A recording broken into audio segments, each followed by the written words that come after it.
Dit is vandag Vrydag 9 Januarie. Baie welkom by hierdie luistermeditasie in Epifanie. Die skrifgedeelte waarby ons vandag gaan stilstaan is Psalm 8 en ons gaan dit lees in die 83 vertaling.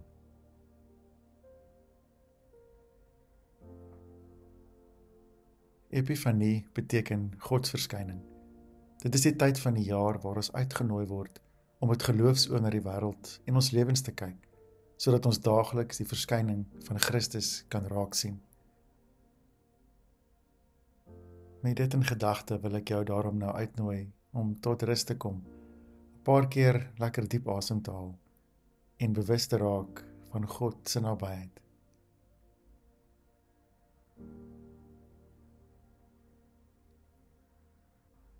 Ontvang die geskenk van God se lig, van sy verskyning in jou midde.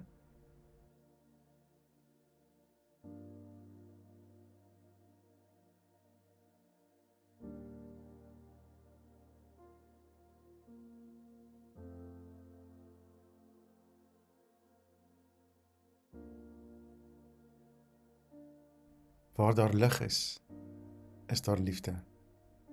Waar daar liefde is daar vrede. Waar daar vrede is daar hoop. En waar daar hoop is, daar is God. God is hier teenwoordig.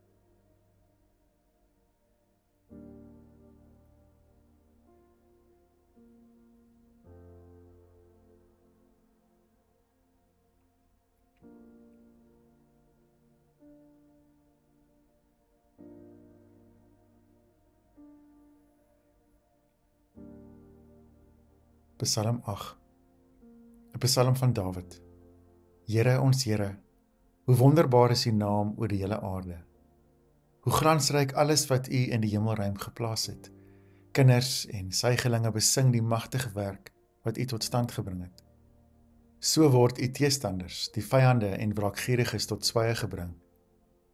As ek die hemel aanskou, die werk van die vingers, die maan en die sterre waaraan U 'n plek gegee het, wat is die mens dan dat U aan hom dink? Die mensekind dat U na hom omsien. U het hom net 'n bietjie minder as 'n hemelse wese gemaak en hom met aansien en eer gekroon. U laat hom heers oor die werk van die hande. U het alles aan hom, aan haar onderwerp.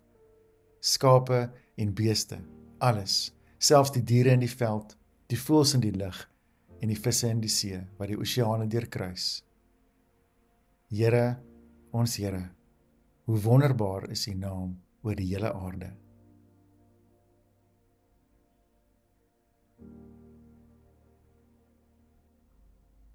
In hierdie Psalm hoor mens hoe Dawid totaal oorweldig word, amper meegesleer word deur die grootheid van God. Hy staan in verwondering oor wie God is en hoe hy aan ons dink. Wat het jy vandag in hierdie Psalm gehoor? Watter woord of gedagte het met jou gepraat?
Dawid staar na die sterrehemel en hy sukkel om homself te plaas binne die wonder van die skepping. Sy meetinstrumente skiet tekort. Dis hierdie asem wegslaan oomblik wat jy staan voor iets soos die Drakensberge, 'n groot stormsee, en waar hy vra, Here, wie en wat is ek regtig? Nou hierdie vraag van hom is nie 'n abstrakte filosofiese vraag nie. Dawid sien homself as iemand wat in 'n verhouding staan met God. Hy ken nie iets soos 'n selfgenoegsame mens wat sonder God kan of wil bestaan nie. Dawid bely ons word opgetel in God se gedagtes en daarmee opgetel uit die stof waarvan ons gemaak is. Maar Dawid wonder ook, wat hou die toekoms in? Wie is ons? Watter waarde of meriete het ek en jy dat God kies om aan ons te dink? Hoekom maak ek vir God saak? En wat Dawid ontdek is twee teenstrydige waarhede. Ons is maar klein en nietig. Spikkeltjies wat vinnig verskyn en weer verdwyn binne God se heelal en sy tydraamwerk. Maar ons is terselfdertyd onmisbaar. In sy oë is ons groot. Ons is van onskatbare waarde. Hoekom? Omdat God dit besluit het. Daarom dink ek is hierdie Psalm altyd relevant, want ons almal wonder by tye wie ons is. Ons vergeet dalk vir 'n oomblik ook wie ons is, of dalk net die helfte van wie ons is, dat ons gelyktydig klein en groot is. Ons is in die kantlyn, maar in God se oë is ons ook in die kern.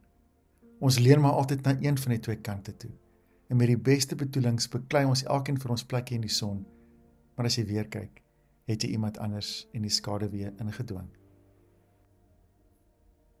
Wat is jou ervaring van hierdie twee kante van jou menswees, van jou invloed, van groot en klein wees?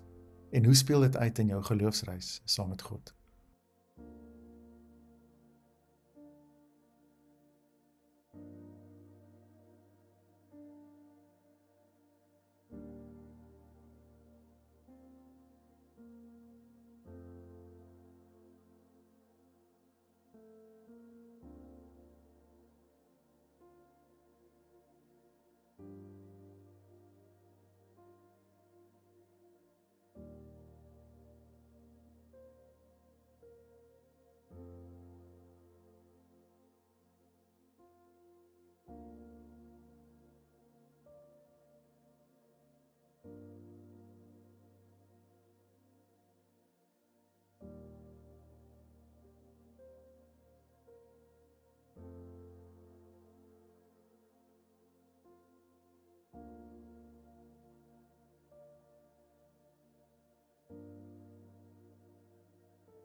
Wanneer laas het jy uitgestap in die nag en gekyk na die sterrehemel? Weg van jouself, na die uitgestrekte hemel wat God gemaak het, wat soos 'n tent gespan is oor ons klein menslike stories. En tog is hierdie stories groot in God se oë. Die maan en die sterre jaag niks nie. Hulle dra nie angs saam met hulle rond nie. Hulle getuig net stil en standvastig van God se grootheid. En tog is die vraag nie, wie is die sterre nie, maar wie is ek, Here, ek en jy? Hierdie brose wesens wat U geskep het, maar wat U raak sien, wat U optel in U gedagtes, en aan wie U skepping toe vertrou. Ons is klein en kwesbaar, en tog is ons geseën met die kragtigste gawe van almal, die gawe van keuses, waar selfs die kleinste keuse groot poorte oopmaak en lig of donkerte inlaat. Die vers wat ons die tweede keer heel aan die einde hoor, herhaling van die eerste vers wat alles omsluit, is eintlik seker die kern. Ons hoor in die einde weer, Here, hoe wonderbaar is U naam oor die hele aarde. Dinge klink altyd anders as jy dit vir die tweede keer hoor, selfs jou eie naam. God se naam is groot. Dit word nie groot of is soms groot of word deur my groot gemaak nie, dit is wonderbaar, onstuitbaar. En hierdie is die groot geheim van God. Al wat ons doen is om dit te beamoen. Ons kan nie iets daarbey voeg nie, of iets daarvan wegvat nie. So groot is ons nou ook nie. Ons kan net bely in die donkerste en helderste nag. En dit is die waarheid wat die wêreld omspan. Die Here roep, kom kyk, kom neem voluit deel aan my wêreld.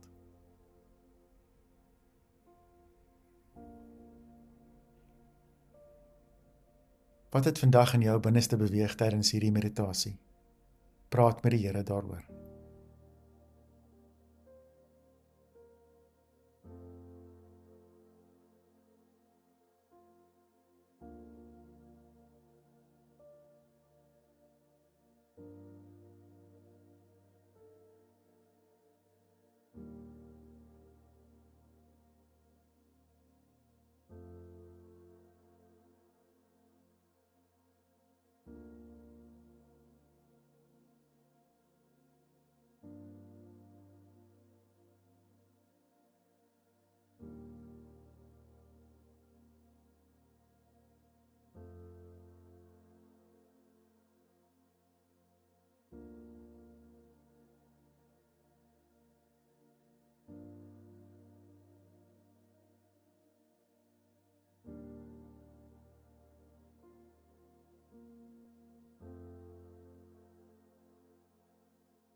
Here God, U wat die skepper van alle sienlike en onsienlike dinge is en gesê het, laat daar lig wees.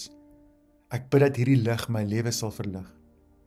Dankie dat ek op grond van U genade vandag opnuut my geloof in U kan bely, dat ek glo in Jesus Christus, die ware lig wat na die wêreld toe gekom het, wat in die duisternis skyn en wat nie deur die duisternis uitgedoof kon word nie.